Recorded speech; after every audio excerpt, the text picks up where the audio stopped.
কিশোরগঞ্জের পাগলা মসজিদের ইতিহাস কি জানেন রে মুসলমান?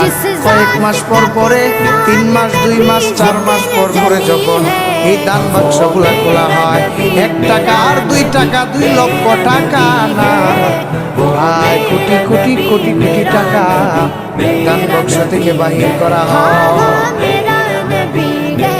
আল্লাহর কেমন কুদরত! অথচ স্পেশাল কিছু আছে এই মসজিদে, কেউ বলতে পারবে যেইভাবে দালান আছে, যেইভাবে বিল্ডিং আছে। তবে হ্যাঁ, এটা সত্য, মসজিদটা অনেক পুরনো, 200-250 বছর আগের এই মসজিদ, আমাদের কিশোরগঞ্জের পাগলা মসজিদ।